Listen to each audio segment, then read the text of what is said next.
Decode presented by KEI Wires and Cables.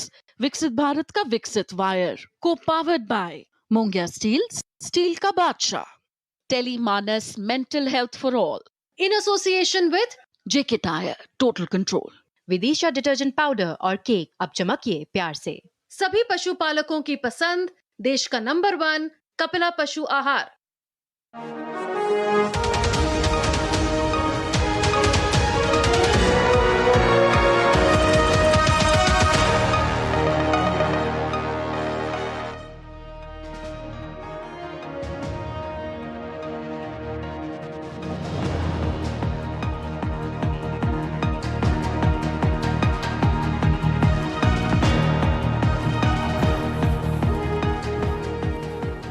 नमस्कार, मैं हूं सुधीर चौधरी और डिकोड में आपका स्वागत है। तो आइए आज की खबरों को आपके लिए डिकोड करते हैं।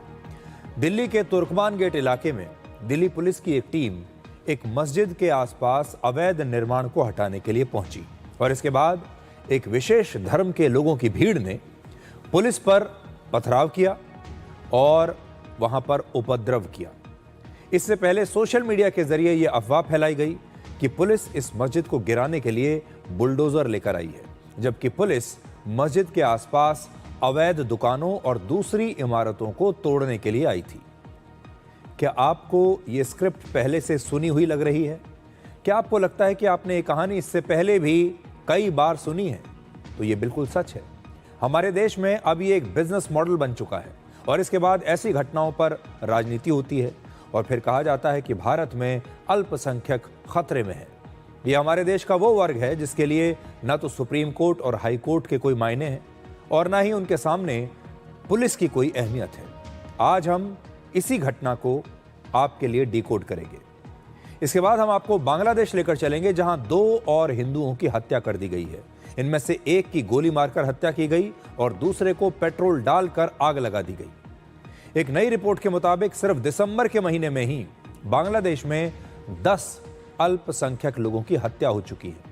अब यह मामला क्रिकेट के मैदान तक पहुंच चुका है और अब बांग्लादेश अपनी क्रिकेट टीम को भी भारत भेजने में आनाकानी कर रहा है। आज हम इस फैसले का भी विश्लेषण करेंगे और आखिर में आपको दिखाएंगे कि अब दिल्ली में रॉन्ग साइड ड्राइविंग पर FIR दर्ज की जाएंगी। ये एक नई पहल है, एक नई शुरुआत है, क्योंकि आप जानते हैं, आप चाहे देश के किसी भी राज्य, किसी भी शहर में, किसी भी गांव में रहते होंगे, आपने रॉन्ग साइड ड्राइविंग हर सड़क पर देखी होगी। अब लोग जुर्माने से नहीं डरते, लोग चालान से नहीं डरते, इसलिए अब दिल्ली और गुरुग्राम जैसी जगहों पर FIR दर्ज की जा रही है। आज इसका भी हम एक विश्लेषण करेंगे। लेकिन आज की सबसे बड़ी खबर यह है कि दिल्ली के तुर्कमान गेट के पास फैज़े इलाही मस्जिद के सामने बीती रात करीब 1 बजे एक अतिक्रमण को हटाने के दौरान वहां की भीड़ ने पुलिस और MCD के कर्मचारियों पर पत्थरबाजी की है, जिसमें 5 पुलिसकर्मी घायल हो गए हैं। हमारे देश में एक बार अगर सरकारी जमीन पर कब्जा हो जाए तो उसे हटाना बहुत ही मुश्किल काम है और अगर इसमें मजहब को भी शामिल कर लिया गया हो तो अक्सर पुलिस पर ऐसे ही हमला होता है। आज हम आपको ये पूरी खबर दिखाएंगे कि कैसे इस मस्जिद को गिराने की अफवाह पहले फैलाई गई और फिर वहां ये अफवाह सुनकर सैकड़ों लोगों की भीड़ इकट्ठा हो गई और ये सब कुछ भारत की राजधानी में हो रहा है। हमारे संसद भवन से सिर्फ 5 किलोमीटर दूर और लाल किले से सिर्फ 2 किलोमीटर दूर अतिक्रमण हटाने के दौरान पुलिस पर भीड़ ने हमला किया और फिर अब इस पर राजनीति भी शुरू हो चुकी है। अभी आपने देखा होगा तुर्कमान गेट की तरफ कर्फ्यू लगा रखा है इन्होंने। वो कर्फ्यू इस वजह से लगा रखा है कि ये बिल्डोजर से मस्जिद को तोड़ सके।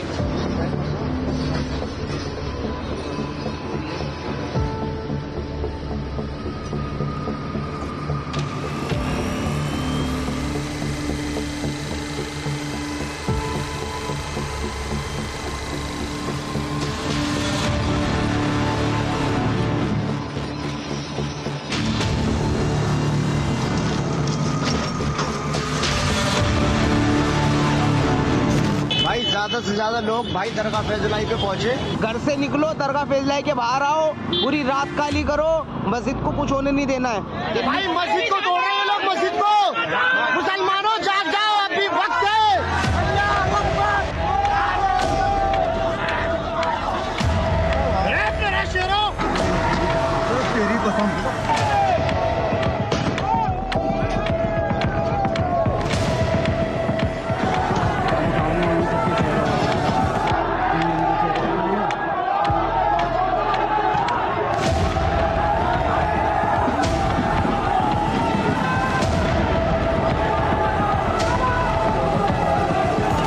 मस्जिद के पास जितनी ज़मीन थी, मस्जिद के पास उतनी ज़मीन सुरक्षित है। मस्जिद को बिल्कुल भी टच नहीं किया गया है।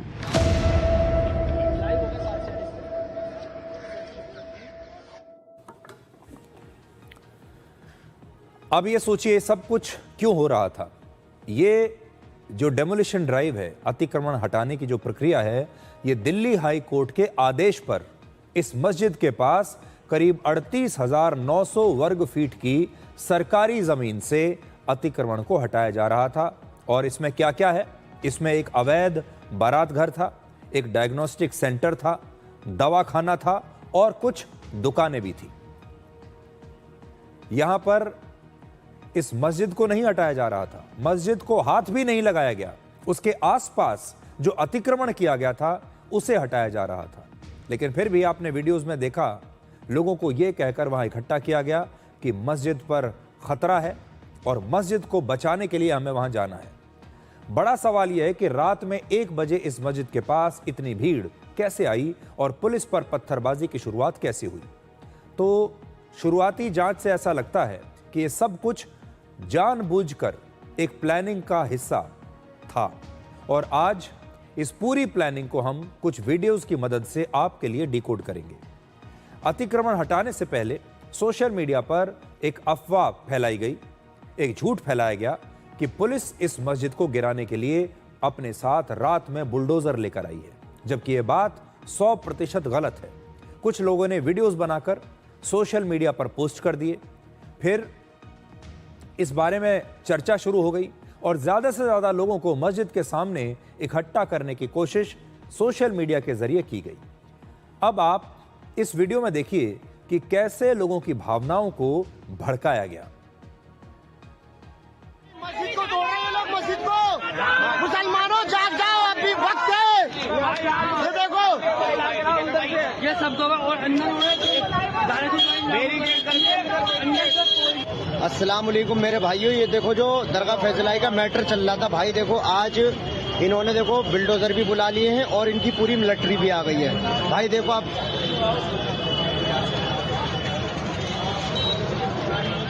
ये देखो हज मंजिल है तुर्कमान गेट पे भाई साहब, इनकी पूरी मिलिट्री भी लगी हुई है और ये मीडिया वाले आए हुए हैं भाई। ज्यादा से ज्यादा लोग भाई दरगाह फैजलाई पे पहुंचे। आप लोगों से भाई हाथ जोड़ के गुजारिश है भाई, मस्जिद को तोड़ रहे हैं लोग, मस्जिद को। अब आप एक और वीडियो देखिए जिसमें एक व्यक्ति यह दावा कर रहा है कि तुर्कमान गेट के पास मस्जिद को तोड़ने के लिए बुलडोजर लाए गए हैं। यह व्यक्ति सड़क पर खड़े बुलडोजर्स की गिनती करके लोगों को जल्द से जल्द मस्जिद के पास पहुंचने के लिए भड़का रहा है, जबकि सच यह है कि ये सारी तैयारी अतिक्रमण को हटाने के लिए की गई थी। इसमें उस मस्जिद को नुकसान पहुंचाने की कोई बात थी ही नहीं। ध्यान दो, इस वक्त मैं अरवन वाले पार्किंग पर हूं और ये पार्किंग से मैं एंटर हो रहा हूं अरवन वाले रोड पर, और मैं आपको कुछ दिखाना चाहता हूं जिससे आपकी आंखें दंग हो जाएगी। ये किस चीज़ के लिए आए हुए हैं यहाँ पर पूरी तरीके से। अभी आपने देखा होगा तुर्कमान गेट की तरफ कर्फ्यू लगा रखा है इन्होंने। वो कर्फ्यू इस वजह से लगा रखा है कि ये बिल्डोजर से मस्जिद को तोड़ सके। मैं आपको दिखाता हूँ कि कितने सारे बिल्डोजर आए हुए हैं मस्जिद को तोड़ने के लिए।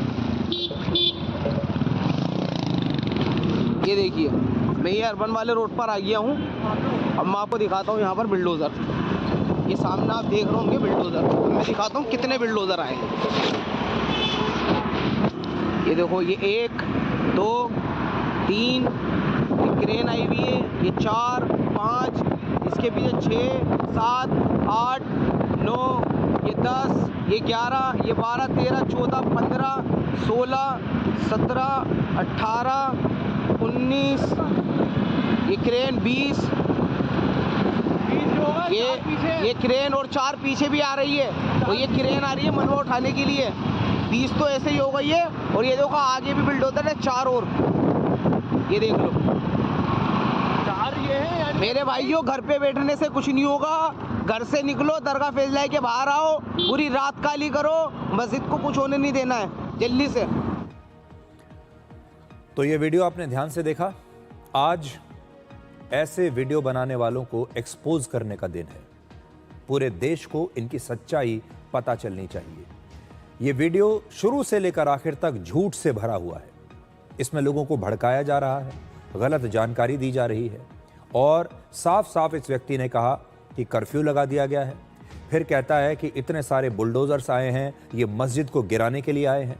फिर लोगों से कहता है कि इस मस्जिद की रक्षा करनी होगी और इसीलिए अभी के अभी पूरी रात आपको दरगाह के सामने आइए, मस्जिद के सामने आइए और इस मस्जिद की रक्षा कीजिए।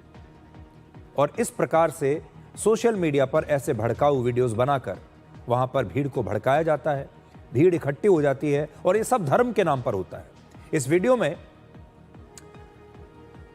जब लोगों ने देखा इस वीडियो को तो इसकी वजह से मस्जिद के बाहर सैकड़ों लोगों की भीड़ इकट्ठा हो गई और इस भीड़ ने इसके बाद धार्मिक नारे लगाए और पुलिस पर पत्थरबाजी उन्होंने शुरू कर दी।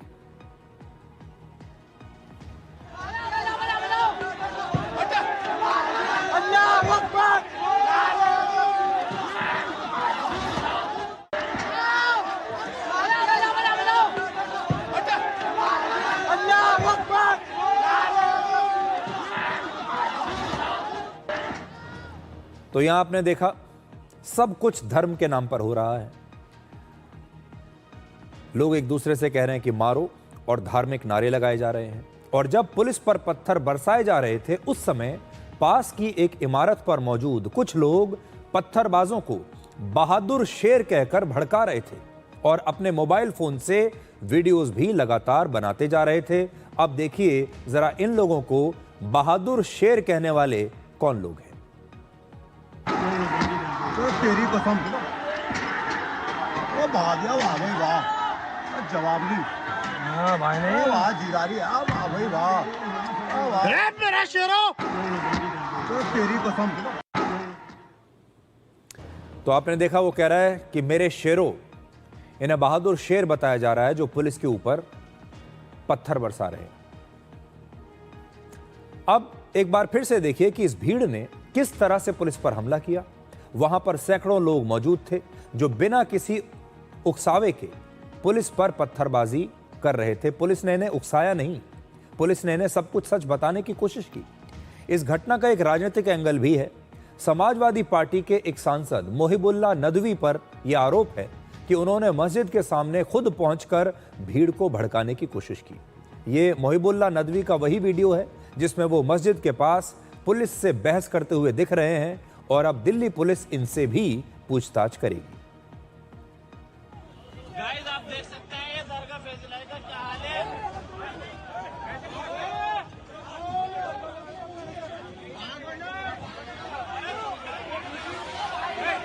ये आप देख सकते हैं पुलिस की बदतमीजी।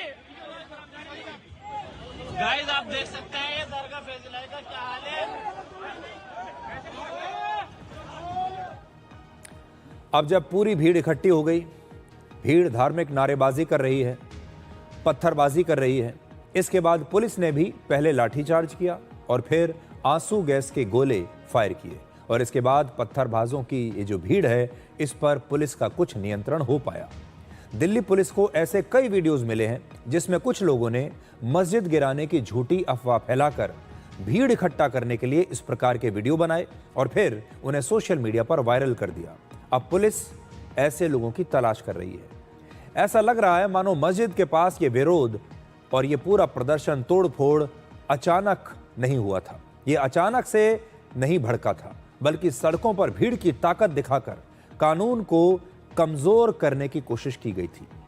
तुर्कमान गेट के आसपास का इलाका मुस्लिम बहुल इलाका है। यहाँ बड़ी संख्या में एक ही समुदाय के ज्यादा लोग रहते हैं। ये पुरानी दिल्ली का इलाका है।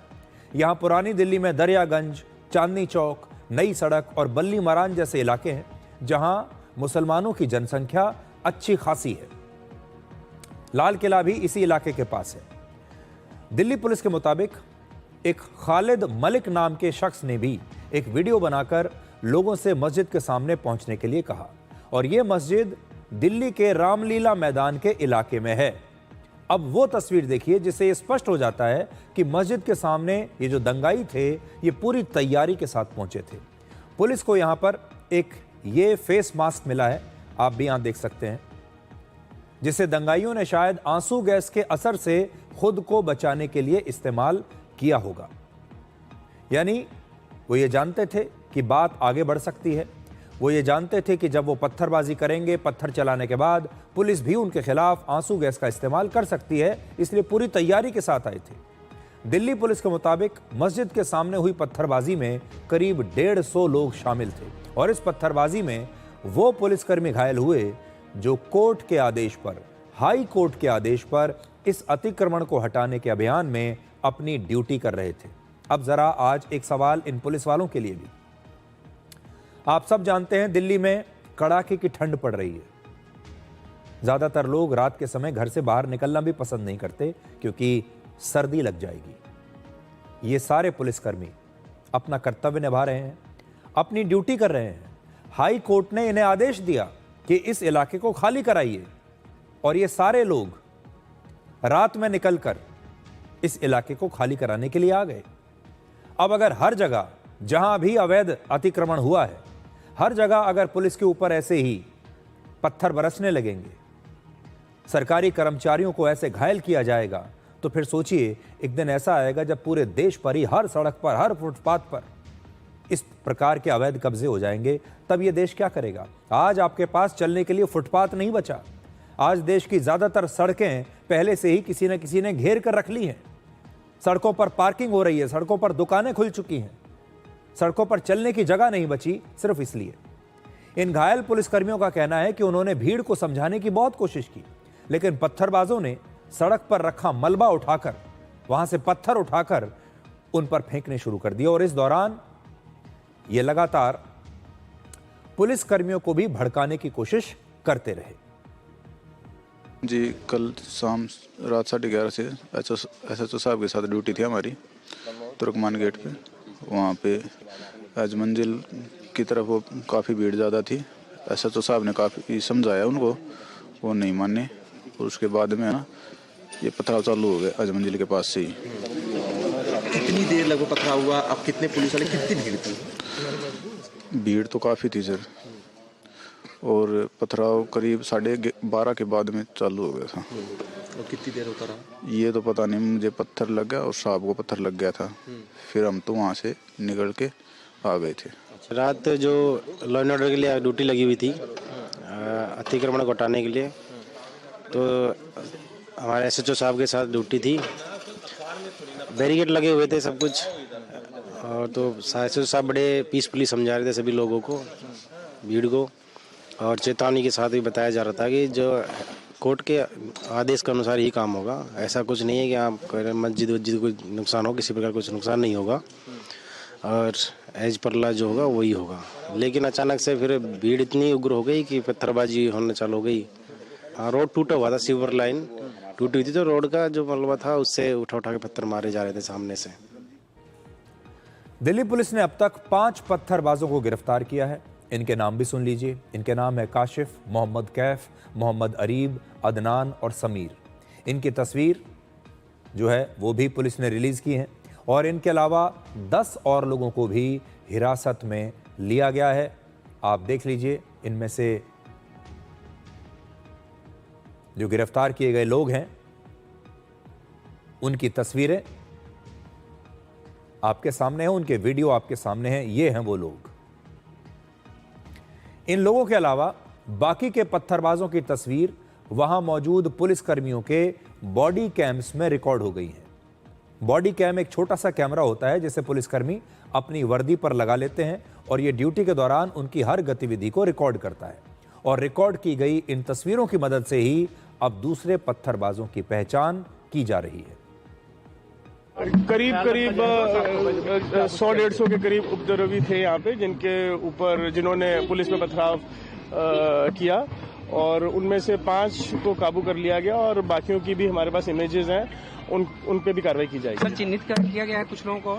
बिल्कुल चिन्हित किया गया है, क्योंकि हमारे पास बॉडी वॉर्न कैमरास थे, वहाँ पे उनकी इमेजेस आई हैं प्रोटेस्टर्स की, स्पेशली जो प्रोटेस्टर्स में जो ये स्टोन पेल्टिंग कर रहे थे। लगभग जो कि इमेजेस में आ रहा है करीब 40-50 के करीब। सर, गिरफ्तारियां कितनी हुई है? 5 गिरफ्तारियां। 5 गिरफ्तारियां हुई हैं। डिटेन और कितने लोगों को किया गया है? उसके अलावा भी करीब 10 से 15 लोग डिटेन किए हैं, 5 गिरफ्तार कर दिए। गिरफ्तारियां आगे हो सकती है और आइडेंटिफिकेशन के बाद? बिल्कुल आइडेंटिफिकेशन की जा रही है और further investigation inspector special staff कर रहे हैं सेंट्रल डिस्ट्रिक्ट के, और कॉन्स्पिरेसी का एंगल भी देखा जाएगा। अब पत्थरबाजी के मामले में दिल्ली पुलिस ने एक एफआईआर दर्ज की है और इसमें षड्यंत्र के एंगल से भी जांच हो रही है। दिल्ली पुलिस की स्पेशल सेल और क्राइम ब्रांच भी इस जांच में शामिल है और पुलिस को शक है कि मस्जिद के सामने मौजूद भीड़ को सोशल मीडिया के जरिए कुछ लोगों ने भड़काया है। इस मस्जिद के पास 38,900 वर्ग फीट के इलाके पर अतिक्रमण किया गया था और ये जो पूरा इलाका है ये किसी छोटे क्रिकेट के मैदान के बराबर है जिसे कुछ लोगों ने अवैध कब्जे में ले लिया था। इस जमीन पर एक 2 मंजिला दीवार बनी हुई थी। अवैध निर्माण करके एक बहुत बड़ा स्ट्रक्चर बना दिया गया था और इसी वजह से म्यूनिसिपल कॉरपोरेशन ऑफ दिल्ली यानी एमसीडी की टीम वहां 32 जेसीबी मशीनों और कई ट्रकों के साथ पहुंची थी, इसलिए कि वहां से इस अतिक्रमण को हटा दिया जाए। और अब यह अतिक्रमण हट चुका है और इस समय वहां से मलबा हटाया जा रहा है। एमसीडी का दावा है कि अतिक्रमण से निकला मलबा 250 ट्रकों के बराबर है, तो इससे आप यह अंदाजा लगाइए कि किस हद तक वहां पर सरकारी जमीन पर अवैध कब्जा किया हुआ था। और अगर 250 ट्रकों के बराबर मलबा वहां से निकला है तो सोचिए कितने बड़े बड़े स्ट्रक्चर्स, कितनी बड़ी बड़ी इमारतें उस जमीन पर इन लोगों ने बना ली थी। माननीय हाई कोर्ट में चल रहा था और माननीय हाई कोर्ट के आदेश के बाद इस पर कार्रवाई की गई है और ये लगभग जो हमने कार्रवाई की है 36,400 के ऊपर स्क्वायर फीट का जो एरिया था, जो अतिक्रमण था, उसके ऊपर कार्रवाई की गई है हमने।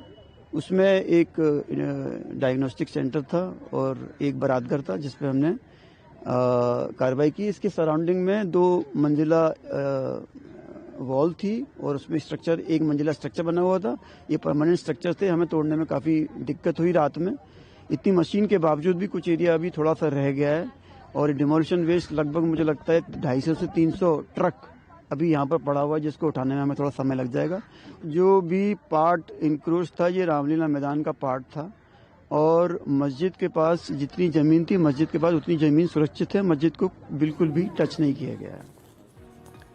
आज इस खबर को हम इतना समय क्यों दे रहे हैं, आप भी सोच रहे होंगे। इसको इतना समय इसलिए दिया जा रहा है क्योंकि अतिक्रमण, अवैध कब्जा सरकारी ज़मीन पर, यह सरकारी ज़मीन को यह मत समझिए कि सरकारी की ज़मीन है, ये ज़मीन आपकी है, इस पर जनता का अधिकार है, ये जनता के लिए बनाई गई है, इस पर ये जनता के चलने के लिए है। उस ज़मीन पर कुछ लोग अवैध कब्जा कर लेते हैं और ये हमारे देश की बहुत बड़ी समस्या है और फिर इस अतिक्रमण को धर्म के साथ जोड़ दिया जाता है, ये सोचकर कि अगर इसमें धर्म का एंगल आ गया तो फिर इसे वहां से हटाना मुश्किल हो जाएगा। अब इस बार अतिक्रमण को हटाने से पहले प्रशासन ने पूरी तैयारी कर ली थी।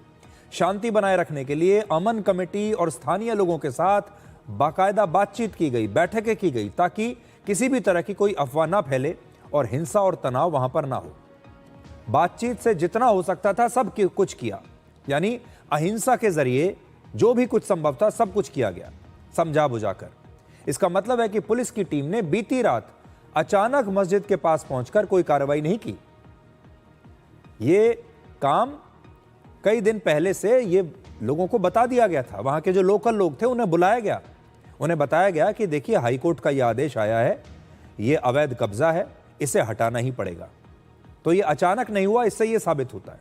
कुछ लोग ये सवाल उठा रहे हैं कि रात को 1 बजे ये कार्रवाई करने की क्या जरूरत थी, जरूर इसके पीछे पुलिस की कोई खराब मंशा थी।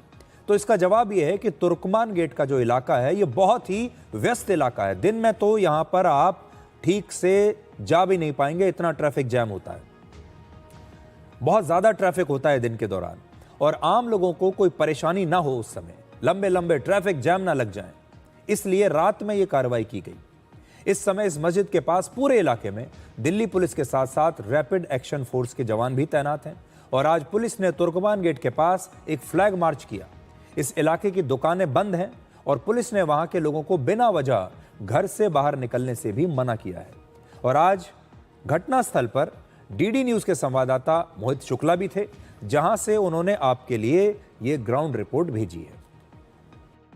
राजधानी दिल्ली का तुर्कमान गेट इलाका, समय रात का 1 बजे और एमसीडी दिल्ली पुलिस की संयुक्त कार्रवाई। दिल्ली में फैज़ इलाही मस्जिद के आसपास के इलाके में अतिक्रमण के खिलाफ रात को 1 बजे एमसीडी की कार्रवाई होती है, जिसके बाद जहां मेरी मौजूदगी है ये वो इलाके की मेन गली है जहां पर देर रात इस कार्रवाई के विरोध में पत्थरबाजी होती है। और आप देखिए उसके बाद की तस्वीरें मैं आपको ग्राउंड जीरो से दिखा रहा हूं। यहां पर Delhi police, CRPF, paramilitary forces की तमाम कंपनियों और साथ ही रैपिड एक्शन फोर्सेस की तैनाती की गई है।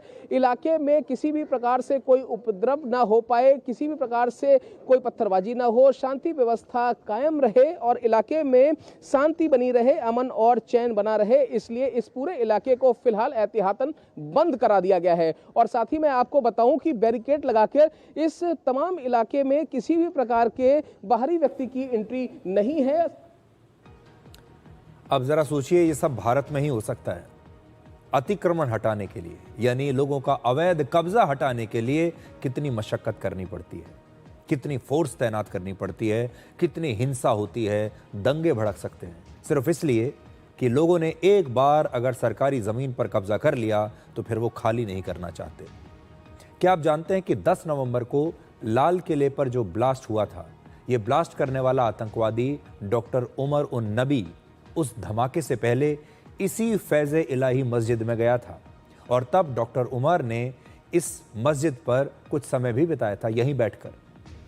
अब आपको इस विवाद की पूरी टाइमलाइन बताते हैं। 12 नवंबर 2025 को दिल्ली हाई कोर्ट ने अपने फैसले में इस अतिक्रमण को अगले 3 महीने के अंदर यानी 12 फरवरी से पहले हटाने का आदेश दिया था। इसमें एमसीडी और पीडब्ल्यूडी की जमीनों पर अतिक्रमण किया गया था। इसके बाद दिल्ली नगर निगम ने 22 दिसंबर को एक आदेश जारी करके मस्जिद के सामने बने ढांचों को अवैध घोषित किया। एमसीडी ने दावा किया कि मस्जिद की प्रबंधन समिति इस जमीन के दस्तावेज पेश नहीं कर पाई, जबकि मस्जिद समिति का दावा है कि यह जमीन वक्फ बोर्ड की संपत्ति है। अब आप इस मामले में याचिकाकर्ता और जमाते इस्लामी का बयान भी सुन लीजिए, क्योंकि यह हमारा कर्तव्य है कि हम दोनों पक्ष आपके सामने रखें। ये बयान तो दे रहे हैं लेकिन इनके पास कागज नहीं है और बात फिर वहीं आ जाती है कि जब कागज नहीं है तो फिर यही नारा लगाएंगे कि कागज हम नहीं दिखाएंगे। तो दिल्ली का हाईकोर्ट जब हम आए, हमारी पिटीशन में जो हमने मैंने डॉक्यूमेंट लगाए वो डॉक्यूमेंट पूरी तरह से सत्य पाए गए। उन डॉक्यूमेंट में इतनी जान थी कि चीफ जस्टिस ने 3 महीने का समय दिया इस अतिक्रमण को हटाने के लिए और एमसीडी को डायरेक्शन दी कि आप मस्जिद कमेटी को सुनेंगे। मैनेजिंग कमेटी को, वक्फ बोर्ड को एमसीडी ने सुना भी। उन्होंने अपना लिखित रिप्लाई वहाँ फाइल किया और उसके बाद भी उन्होंने भ्रामक जानकारी समाज के अंदर फैलाई कि हमें ना वक्फ बोर्ड को सुना गया और ना ही मैनेजिंग कमेटी को सुना गया, जबकि दोनों को सुना गया। दोनों के लिखित दस्तावेज एमसीडी के अधिकारियों ने माननीय दिल्ली हाईकोर्ट में प्रस्तुत भी किए। उसके बाद वो पिटीशन लगाकर आ गए, वो अपोज करते रहे। उनकी पिटीशन में कोई ऐसा कागज नहीं था जिस बात से ये साबित होता हो कि ये इस लैंड की ऑनरशिप मैनेजिंग कमेटी या वक्फ बोर्ड के पास है।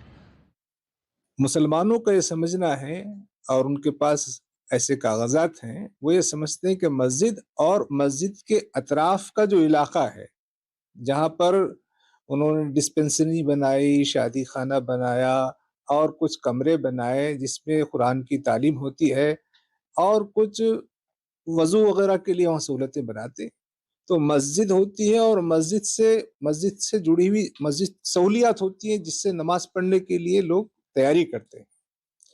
तो मुसलमानों का कहना ये है कि ये वक्फ की ज़मीन थी और ये मुसलमानों की मिल्कियत है। अब ये दावा किया जा रहा है कि ये तो वक्फ की ज़मीन है लेकिन दस्तावेज नहीं है, और अब इस मामले पर ऐसा कैसे हो सकता है कि राजनीति ना हो। कांग्रेस के नेता कह रहे हैं कि अतिक्रमण हटाने के नाम पर सरकार मस्जिदों को तोड़ रही है और देश भर में यही हो रहा है। असदुद्दीन ओवैसी का दावा है कि इस मामले की सुनवाई में वक्फ बोर्ड को शामिल किया जाना चाहिए। अतिक्रमण नहीं हटाना है, मस्जिदें तोड़नी है। मस्जिदें तोड़ेंगे, कितनी मस्जिदें तोड़ोगे भाई? अतिक्रमण के नाम पर आप मस्जिदों को तोड़ोगे, मदरसों के ऊपर बुलडोजर चलाओगे, यही तो देश में चल रहा है। आप इससे नफरत फैलाते हो, आप इससे नफरत फैला करके अपना राजनीतिक एजेंडा चलाते हो। इस बात को समझने की जरूरत है वो तमाम जायदाद जो है वो वक्फ की है और 1970 का वक्फ का गजीट है। मैं आपके सामने पढ़ के सुना रहा हूं।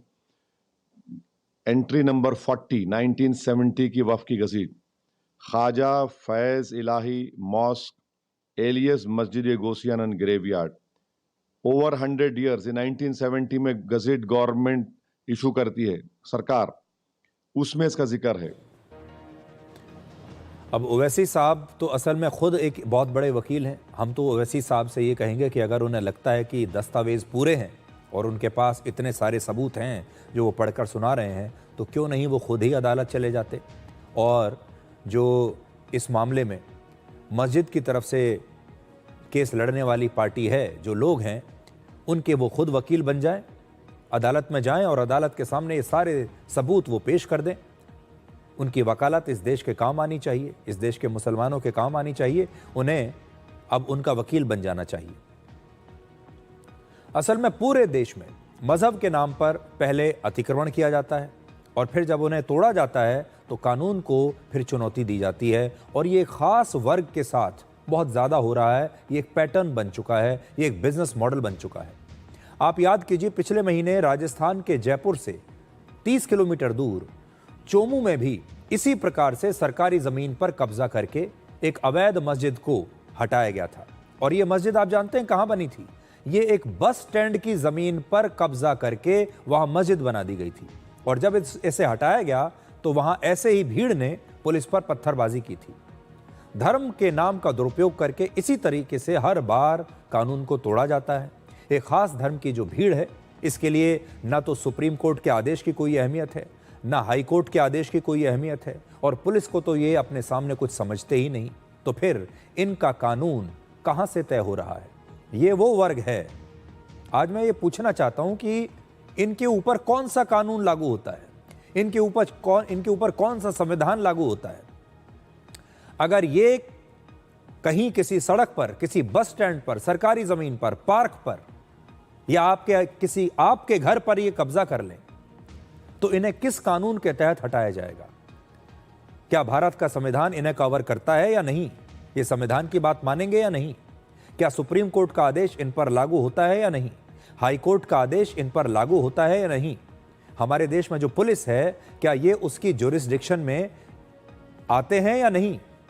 या इनके लिए बाहर से कोई कानून लाया जाएगा, इनका संविधान अलग से कुछ बनाया जाएगा? और इसमें ऐसे तमाम लोगों की बात कर रहा हूं, किसी धर्म से कोई मतलब नहीं है, लेकिन कुछ ऐसे लोग हैं जो सबको बदनाम करते हैं। इसलिए अतिक्रमण का यह फॉर्मूला हमारे देश में बहुत लंबे समय से चलता आ रहा है, लेकिन अब समय आ गया है जब इस फॉर्मूले को पूरा देश, यहाँ के लोग, सिस्टम मिलकर फेल करें। और आपने यहाँ देखा होगा, अफवाह ये फैलाई जाती है कल से जब आप सोशल मीडिया देखना शुरू करेंगे, और अभी कांग्रेस के जो नेता कह रहे थे, कल से आपको कहानी ये सुनाई जाएगी कि देश भर में मस्जिदों को तोड़ा जा रहा है। कल से जब आप सोशल मीडिया पर देखेंगे तो एक के बाद एक वीडियोस ये कहते हुए आएंगे कि मस्जिद को तोड़ा जा रहा था। आपको यही कहा जाएगा कि राजस्थान के चोमू में भी मस्जिद को तोड़ा गया था। ये कोई नहीं बताएगा कि वो मस्जिद अवैध थी। ये कोई नहीं बताएगा कि दिल्ली में मस्जिद के आसपास के इलाकों को तोड़ा गया है। एक लाइन में एक नैरेटिव सेट किया जाएगा कि मस्जिदों को तोड़ा जा रहा है और देश के अल्पसंख्यक खतरे में है। आज दिल्ली हाई कोर्ट ने एमसीडी से कहा है कि वो 2 महीने के अंदर शाही जामा मस्जिद के आसपास अतिक्रमण को लेकर भी एक सर्वे करे। हाई कोर्ट ने कहा है कि अगर सर्वे में अतिक्रमण पाया जाए तो कानून के मुताबिक कार्रवाई होनी चाहिए। इससे पहले कोर्ट में एक याचिका देकर जामा मस्जिद के पास अवैध पार्किंग हटाने की मांग भी की गई थी और वहां मौजूद एमसीडी के एक पार्क से अवैध अस्पताल, एक मेडिकल स्टोर और अवैध दुकानों को हटाने की मांग भी की गई। इस याचिका में यह भी कहा गया कि जामा मस्जिद के शाही इमाम द्वारा इस मस्जिद के परिसर का कमर्शियल इस्तेमाल किया जाता है और उस पर भी रोक लगनी चाहिए। दिल्ली के तुर्कमान गेट में बुलडोजर से अतिक्रमण हटाने की यह कोई पहली घटना नहीं है। आज से करीब 50 वर्ष पुराना एक किस्सा मैं आपको सुनाना चाहता हूं। 50 साल पहले 1976 में इसी इलाके पर ऐसे ही बुलडोजर चला था। तब देश में इमरजेंसी लगी हुई थी और उस समय कोर्ट या कानून नहीं बल्कि संजय गांधी का आदेश चलता था। संजय गांधी के आदेश पर इसी तुर्कमान गेट से जामा मस्जिद तक का अतिक्रमण हटाया गया था। उस वक्त देश की प्रधानमंत्री इंदिरा गांधी थी, संजय गांधी उनके छोटे पुत्र थे और ऐसा कहा जाता है कि उस समय सारे फैसले असल में संजय गांधी ही लिया करते थे। अप्रैल 1976 में संजय गांधी ने एक बार पुरानी दिल्ली का दौरा किया, इसी इलाके का, और तब वो इसी जगह से यानी तुर्कमान गेट पहुंचे और वहां से उन्होंने यानी तुर्कमान गेट पर खड़े होकर जामा मस्जिद की तरफ देखा, लेकिन उन्हें जामा मस्जिद वहां से नजर नहीं आई क्योंकि तुर्कमान गेट से जामा मस्जिद के बीच बहुत सारी पुरानी इमारतें, झुग्गियां और दुकानें बन गई थी, जिससे उनका व्यू खराब हो गया। संजय गांधी ने सिर्फ इतना कहा कि मुझे तुर्कमान गेट से जामा मस्जिद साफ दिखाई देना चाहिए। संजय गांधी का यह बयान एक आदेश बन गया। और मैं आपको ये सारी बातें क्यों बता रहा हूं? इसलिए बता रहा हूं कि ये सब बातें एक राइटर हैं कैथरीन फ्रैंक। कैथरीन फ्रैंक ने अपनी एक किताब जिसका शीर्षक है इंदिरा, उसमें लिखा है। यह वर्ष 2001 में प्रकाशित हुई थी ये किताब, और इस किताब के कुछ पन्ने आज मेरे पास भी हैं और इन सब में यही लिखा हुआ है जो मैंने अभी आपको बताया कि संजय गांधी कैसे वहां पर गए थे। वर्ष 1976 में दिल्ली डेवलपमेंट अथॉरिटी के वाइस चेयरमैन जगमोहन हुआ करते थे, डीडीए के वाइस चेयरमैन जगमोहन उनके साथ थे। जगमोहन ने लगभग सलामी देते हुए संजय गांधी के इस बयान को एक आदेश मान लिया और तुर्कमान गेट से जामा मस्जिद को देखने में जो भी इमारतें बाधा बन रही थीं, उन सब को हटाए जाने का फैसला ले लिया।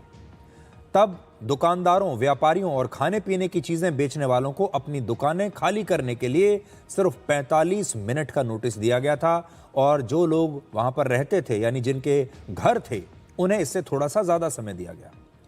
आदेश जारी कर दिया गया कि इस पूरे इलाके के हजारों लोगों को पुनर्वास के नाम पर शहर के बाहरी हिस्सों में यमुना पार कुछ खाली जमीन दे दी जाएगी। आप वहां जाकर अपना मकान बना लीजिए, लेकिन यह इलाका तुरंत खाली कीजिए। और फिर तुर्कमान गेट पर 13 अप्रैल 1976 को बुलडोजर्स के साथ तोड़फोड़ करने वाली सरकारी टीम पहुंची और उन्होंने दुकानों, पक्के मकानों और झोपड़ियों को गिराना शुरू कर दिया था। यह उस समय की बात है।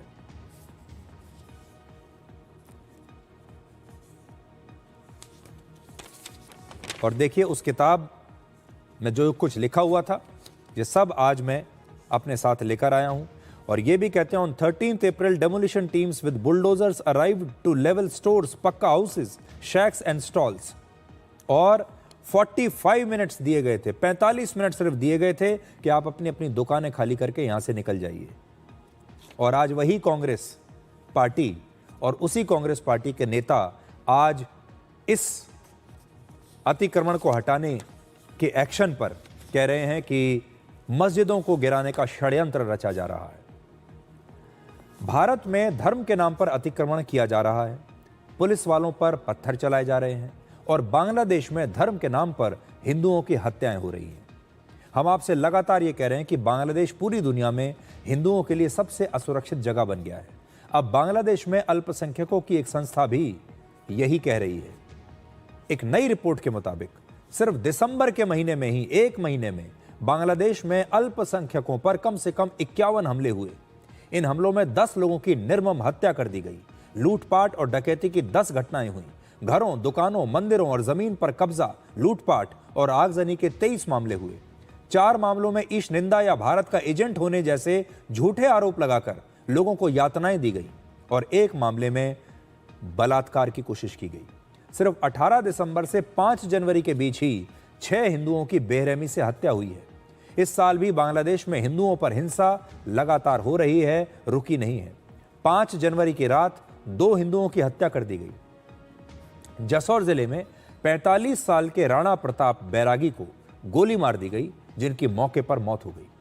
वहीं नरसिंदी में 40 साल के मोनी चक्रवर्ती पर चाकू से हमला किया गया पहले, और फिर पेट्रोल डालकर आग लगा दी गई। बांग्लादेश में यह कोई आपराधिक घटनाएं नहीं है, बल्कि हिंसा का एक ऐसा पैटर्न है जिसमें सिर्फ हिंदुओं को ही निशाना बनाया जा रहा है और हिंदू वहां खतरे में आ गए हैं। तो अब आप देख लीजिए, पूरी दुनिया में इस समय अगर हिंदुओं के लिए सबसे असुरक्षित कोई जगह है तो वो है बांग्लादेश। और हमें हर कीमत पर बांग्लादेश में रहने वाले हिंदुओं की रक्षा करनी चाहिए, उनके लिए आवाज उठानी चाहिए। बांग्लादेश पर हिंदुओं पर हो रही हिंसा का असर अब क्रिकेट पर भी दिख रहा है। आईसीसी ने बांग्लादेश क्रिकेट बोर्ड की मांग पर T20 वर्ल्ड कप के वेन्यू बदलने से इनकार कर दिया है। आईसीसी ने साफ किया है कि बांग्लादेश को अपने सभी लीग मैच भारत में ही खेलने पड़ेंगे, नहीं तो उसके पॉइंट्स कट जाएंगे। भारत इस साल फरवरी और मार्च में होने वाले T20 वर्ल्ड कप की मेजबानी कर रहा है। बांग्लादेश क्रिकेट बोर्ड ने अपने खिलाड़ियों की सुरक्षा कारणों का हवाला देते हुए वेन्यू को भारत से हटाकर किसी दूसरे देश में कराने की मांग की। तो देखिए बांग्लादेश क्या कहता है कि हम अपनी क्रिकेट टीम को अब खेलने के लिए भारत नहीं भेजेंगे क्योंकि हमारे खिलाड़ियों की सुरक्षा खतरे में है। भारत को वो इतना असुरक्षित देश मानता है। तो उन्होंने कहा कि हम अपनी टीम नहीं भेजेंगे, हमारे जो मैच हैं वो किसी दूसरे देश में करवाइए। लेकिन आईसीसी ने बांग्लादेश की इस मांग को नामंजूर कर दिया है और कहा है कि अगर आपको खेलना है तो भारत में ही खेलना पड़ेगा और अगर आप नहीं खेले तो आपके पॉइंट्स काट लिए जाएंगे।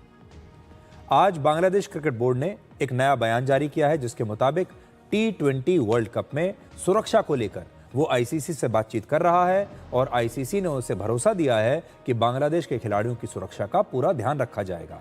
और बांग्लादेश के बोर्ड ने कहा है कि वो टूर्नामेंट के आयोजन में पूरा सहयोग अब करेगा। यानी वो जो बांग्लादेश अब तक भारत में T20 वर्ल्ड कप खेलने को लेकर तैयार ही नहीं था, अब उसके रुख में आईसीसी के फैसले के बाद नरमी आई है। ये जो विवाद है क्रिकेट का, ये करीब 3 हफ्ते पहले शुरू हुआ था। दिसंबर में बांग्लादेश में हिंदुओं की हत्या के बाद बांग्लादेश के गेंदबाज मुस्तफिजुर रहमान को आईपीएल से बाहर करने की देश भर में मांग उठने लगी। लोगों ने ऐसा कहा कि जब बांग्लादेश हिंदुओं पर इतने अत्याचार कर रहा है तो हम एक बांग्लादेश के खिलाड़ी को आईपीएल में क्यों खेलने दे रहे हैं। ये खिलाड़ी आईपीएल में कोलकाता नाइट राइडर्स टीम के लिए चुना गया था और इसके बाद बीसीसीआई ने इस टीम के मैनेजमेंट को कहा कि आप बांग्लादेश के इस खिलाड़ी को अपनी टीम से हटा दीजिए। इस फैसले के बाद बांग्लादेश सरकार ने भी अपने देश में आईपीएल के प्रसारण पर रोक लगा दी और बांग्लादेश में करीब 3.5 करोड़ लोग आईपीएल का मैच देखते हैं, जो अब ये मैच नहीं देख पाएंगे। लेकिन इस चीज़ को आप समझिए, हमारे एक तरफ पाकिस्तान एक ऐसा देश है जो हमारा अब तक एक सबसे बड़ा दुश्मन रहा है। वो भारत को चोट पहुंचाने का कोई मौका छोड़ता नहीं है। लेकिन अब बांग्लादेश भी पाकिस्तान के रास्ते पर चल पड़ा है। जैसे पाकिस्तान में हिंदुओं पर अत्याचार होते थे, भारत से बदला लेने के लिए वो जानबूझकर हिंदुओं पर अत्याचार करते हैं। अब बांग्लादेश भी यही कर रहा है, भारत से बदला लेने के लिए जानबूझकर हिंदुओं पर अत्याचार कर रहा है। और अब वो टिट फॉर टैट की जो राजनीति होती है वो करने पर आमादा हो गया है और उसने आईपीएल के प्रसारण पर रोक लगा दी है। अब ये भी कहना शुरू कर दिया कि हम अपनी क्रिकेट टीम भारत नहीं भेजेंगे। ये जो आसार दिख रहे हैं बांग्लादेश के, ये अच्छे नहीं हैं, ये शुभ नहीं है। अब वापस अपने देश में आते हैं। हमारी अपनी समस्याएं भी कम नहीं हैं। हम अक्सर आपसे कहते हैं कि हमारे देश में सड़क पर कानून तोड़ना सबसे आसान है। आप सड़क पर जाकर कुछ भी कर सकते हैं। आप सड़क पर जाकर स्टंट कीजिए, रील्स बनाइए, रॉन्ग साइड चलिए, तेज गाड़ी चलाइए, और लोग करते भी हैं। लेकिन अब जो लोग दिल्ली और दिल्ली के पास गुरुग्राम में रॉन्ग साइड ड्राइविंग करेंगे, उन पर एफआईआर दर्ज की जाएगी। चालान नहीं, एफआईआर होगा। और दिल्ली में तो एफआईआर दर्ज करने का सिलसिला शुरू हो चुका है। यानी अभी तक जो लोग सिर्फ चालान देकर बच जाते थे, अब उनके खिलाफ आपराधिक मामले दर्ज होने लगे हैं। ये एफआईआर भारतीय न्याय संहिता 2023 की धारा 281 के तहत दर्ज की गई है। ये धारा तेज या लापरवाह तरीके से गाड़ी चलाने को लेकर है। इसमें दोषी होने पर 6 महीने की जेल या 1000 रुपये का जुर्माना या दोनों हो सकते हैं। और एफआईआर दर्ज होने के बाद आपकी गाड़ी को जब्त कर लिया जाता है। ये एक जमानती अपराध तो है, जमानत तो आपको मिल जाएगी, लेकिन जमानत लेने और गाड़ी छुड़ाने के लिए उस व्यक्ति को पुलिस स्टेशन और अदालत के कई चक्कर जरूर लगाने पड़ेंगे। हमारे देश में कानूनी प्रक्रिया वैसे भी बहुत लंबी है। ऐसे में अगर किसी के खिलाफ एफआईआर दर्ज हो भी जाती है तो शायद वो पूरी जिंदगी दोबारा रॉन्ग साइड गाड़ी चलाने की हिम्मत शायद ना करे, और ये उसके लिए एक बड़ा सबक बन सकता है। दिल्ली में इस समय रॉन्ग साइड में वाहन चलाने पर पहली बार 5,000 रुपए का जुर्माना है, दूसरी बार 10,000 रुपए का जुर्माना, जबकि देश के दूसरे राज्यों में पहली बार रॉन्ग साइड ड्राइविंग पर जुर्माना 500 रुपए से लेकर 5,000 रुपए तक है। दिल्ली में वर्ष 2025 में रॉन्ग साइड ड्राइविंग के 3 लाख से ज्यादा मामले दर्ज हुए, 3 लाख, जबकि 2024 में एक साल पहले यह संख्या 2.5 लाख थी। 2025 में दिल्ली के पास गुरुग्राम में भी रॉन्ग साइड ड्राइविंग की वजह से करीब 2 लाख गाड़ियों के चालान काटे गए, फिर भी लोग मानने के लिए तैयार नहीं है। वैसे तो हमारे देश में गलत दिशा में गाड़ी चलाना एक स्मार्ट शॉर्टकट माना जाता है, लेकिन इससे कई लोगों की जिंदगी खतरे में पड़ सकती है। आज हमारे देश में सड़क हादसे सिर्फ गलती से एक्सीडेंट नहीं होते, बल्कि ये पहले से तय लापरवाही का नतीजा भी होते हैं। 2023 में सड़क दुर्घटनाओं की वजह से 1,72,000 लोगों की मौत हुई थी। इनमें 9,000 से ज्यादा लोगों की मौत रॉन्ग साइड गाड़ी चलाने की वजह से हुई। 9,000 लोग। ओवर स्पीडिंग के बाद यह सड़क पर मौत की दूसरी सबसे बड़ी वजह है। दुर्भाग्य की बात यह है कि रॉन्ग साइड ड्राइविंग के मामलों में अक्सर जान उस व्यक्ति की जाती है जो राइट साइड पर चल रहा होता है, क्योंकि उसे यह उम्मीद ही नहीं होती कि सामने से कोई गाड़ी रॉन्ग साइड से भी आ जाएगी। रॉन्ग साइड में वाहन चलाने से रोकने के लिए आप ट्रैफिक पुलिस में कितने लोगों की भर्ती करेंगे? एक बड़ा सवाल यह भी है कि हम क्या हर शहर में, हर सड़क पर, हर ट्रैफिक लाइट पर ट्रैफिक पुलिस के लोगों को खड़ा कर सकते हैं? क्या हमारे पास इतने लोग हैं? तो इसे ठीक करने के लिए अब हमें टेक्नोलॉजी की मदद लेनी बहुत ज़रूरी हो गई है। अब AI की मदद से गाड़ियों के रजिस्ट्रेशन, उस गाड़ी के ड्राइवर का आधार कार्ड और ड्राइविंग लाइसेंस और फिर उसके बैंक अकाउंट को आपस में हमें जोड़ना होगा, जिससे ट्रैफिक नियम तोड़ने पर तुरंत कार्रवाई होगी। उसी समय पता चल जाएगा कि किसने ये नियम तोड़े हैं। अगर चालान हुआ है तो उसी समय आपके बैंक से आपके पैसे भी कट जाएंगे। आजकल लोग चालान को भी गंभीरता से नहीं लेते, इसलिए टेक्नोलॉजी का इस्तेमाल करना जरूरी है। अगर आप विकसित देशों में जाएंगे तो आपको ट्रैफिक पुलिस का कोई व्यक्ति सड़क पर मिलेगा ही नहीं, आपको वहां पुलिस दिखाई ही नहीं देगी, क्योंकि सब कुछ टेक्नोलॉजी की वजह के जरिए होता है। वहां पर कैमरे लगे हुए हैं, अपने आप आपके घर पर चालान आ जाएगा और ये सब कुछ टेक्नोलॉजी से होता है और आपको वो चालान देना ही पड़ेगा। आज हम एक सुझाव ये भी देना चाहते हैं कि यातायात से जुड़े इस प्रकार के अपराधों के लिए अलग से एक ट्रैफिक कोर्ट बननी चाहिए, यातायात अदालत अलग होनी चाहिए, जिसमें इन मामलों में तुरंत फैसला हो सके। अब आप देखिए, हमारी अदालतों में तो ऐसे ही इतने सारे केस चल रहे हैं। अगर ट्रैफिक के FIR भी वहीं जाने लगी तो न्याय कैसे होगा? इसलिए ट्रैफिक को लेकर अब एक अलग पूरा सिस्टम बनना चाहिए, एक अलग अदालत बननी चाहिए, ऐसी अदालत जहां पर सिर्फ ट्रैफिक के अपराधों की ही सुनवाई हो। अब ट्रैफिक के नियम तोड़ने वाले भी 2 प्रकार के लोग हैं।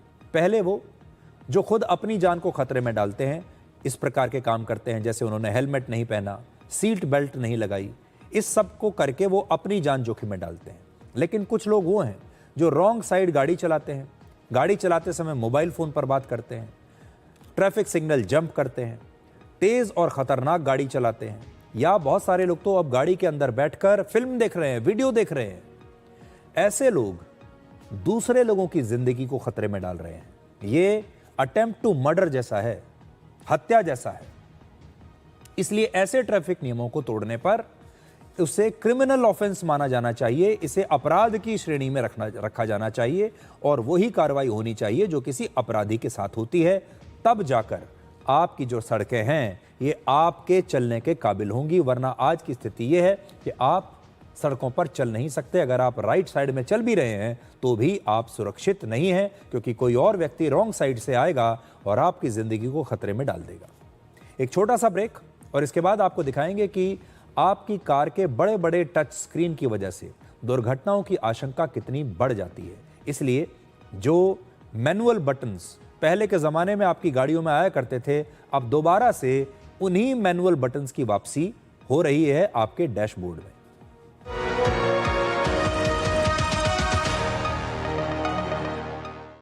कौन है जो जोड़े देश को? विकसित भारत का विकसित वायर। क्या तनाव आपके मानसिक और शारीरिक स्वास्थ्य पर बुरा असर डाल रहा है और आप समय प्रबंधन नहीं कर पा रहे? तनाव प्रबंधन के लिए टेलीमानस के 14416 पर संपर्क करें। विदिशा डिटर्जेंट पाउडर और केक, जो दाग धब्बे निकाले प्यार से। विदिशा डिटर्जेंट पाउडर और केक, अब चमकिए प्यार से। हिंदुस्तान मिले हिंदुस्तान से। जय हो विजय हो, देश हो विदेश हो, जेके हो। देश का टायर जेके टायर। कौन है जो जोड़े देश को? विकसित भारत का विकसित वायर।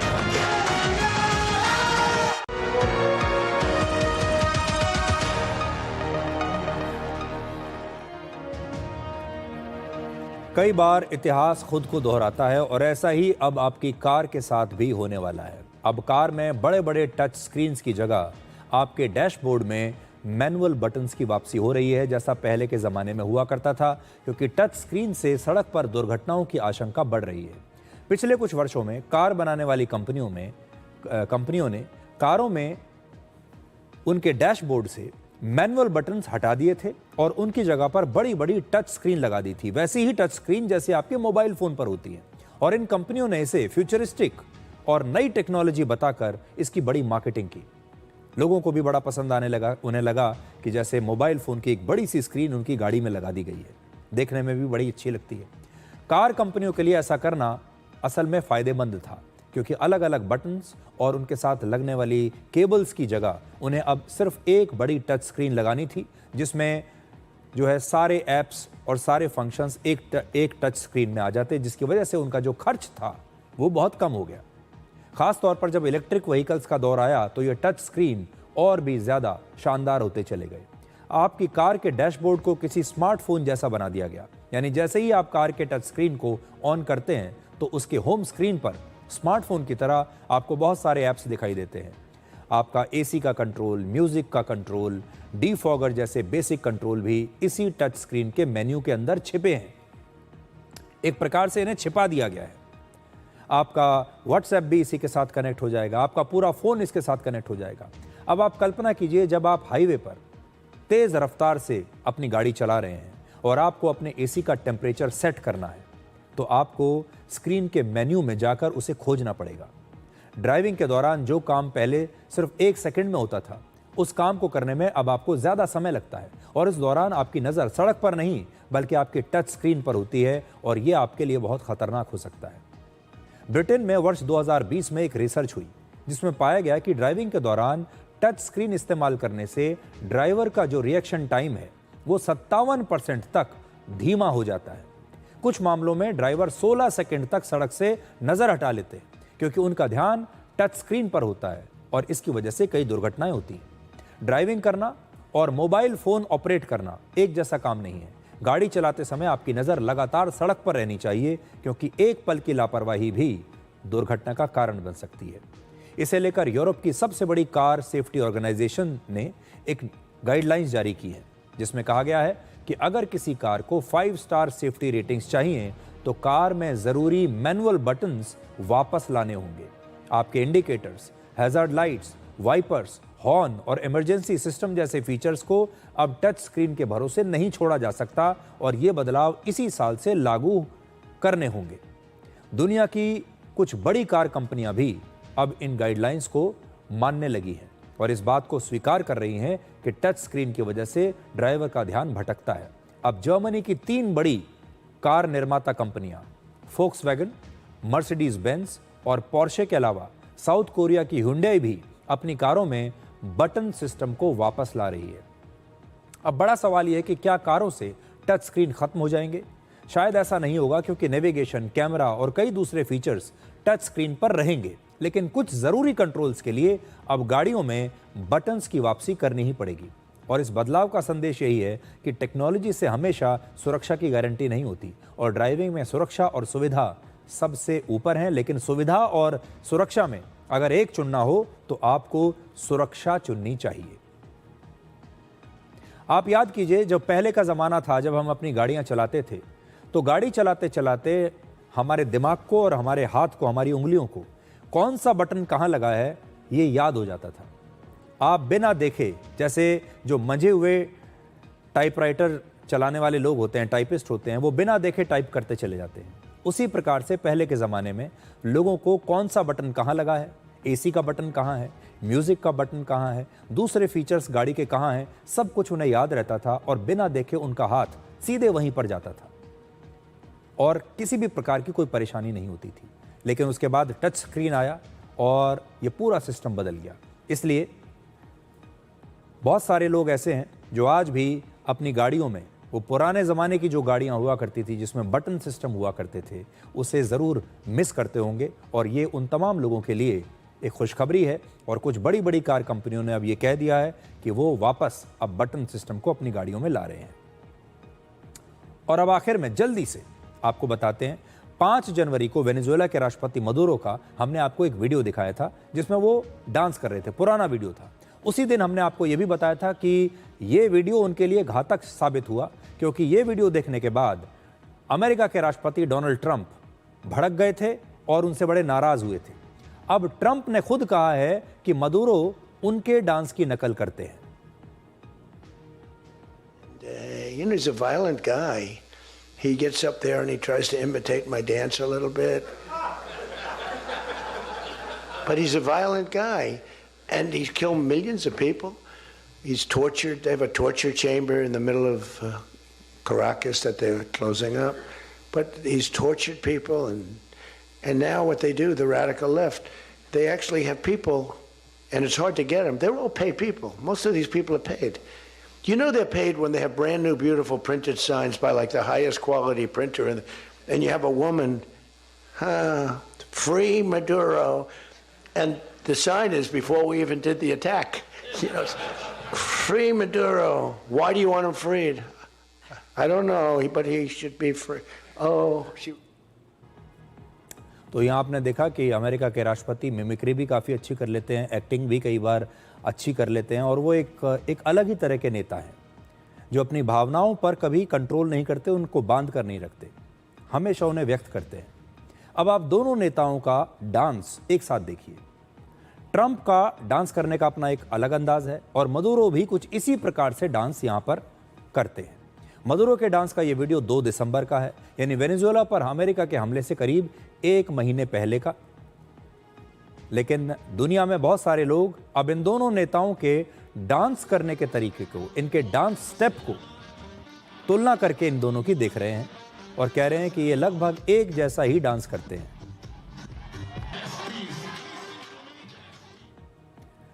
अब एक छोटा सा ब्रेक और ब्रेक के बाद डिकोड जिंदगी में आपको दिखाएंगे आज का विचार।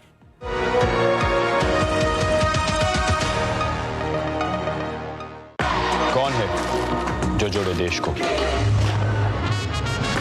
विकसित भारत का विकसित भारत। गोल्डी मसाले के 100 ग्राम के स्पेशल पैक्स में फ्रेशनेस लॉक है। ऐसे गोल्डी मसाले जहां जाएं रिश्ते बनाएं। इस देश की हर माँ, बच्चे, बूढ़े, जवान, खिलाड़ी, डॉक्टर, इंजीनियर, सबको गाय भैंस की दूध की शक्ति पर भरोसा है। पर जब इन पशुओं को कपिला पशु आहार मिलेगा, तभी तो दूध सिर्फ ज्यादा ही नहीं, शक्ति से भरपूर भी होगा। कपिला पशु आहार, देश का नंबर 1 पशु आहार। क्या आप परेशानियों से घिरे हैं? मन भारी है और कोई रास्ता नजर नहीं आ रहा? याद रखें, समाधान आपके पास है। टेलीमानस के निशुल्क नंबर 14416 पर कॉल करें। कहीं से भी, कभी भी, 24 घंटे यह सुविधा उपलब्ध है। यहाँ आपकी बात सुनी जाती है, समझी जाती है और आपको सही दिशा दी जाती है। आप अकेले नहीं हैं, मदद बस एक कॉल दूर है। कौन है जो जोड़े देश को? विकसित भारत का विकसित भारत।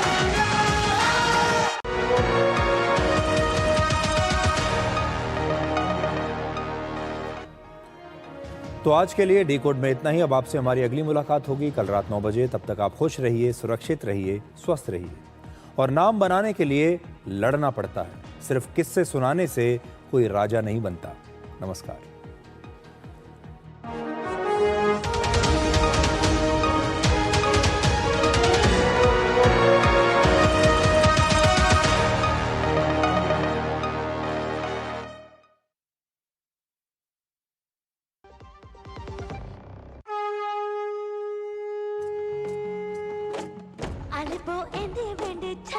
नना छनकलिया आले बो पारी वेंड छना नना छनकलिया आले बो संगे रंदा छना नना छनकलिया आले बो संगे गाया छना नना छनकलिया कसर पंडुते कमत झुमा छना नना छनकलिया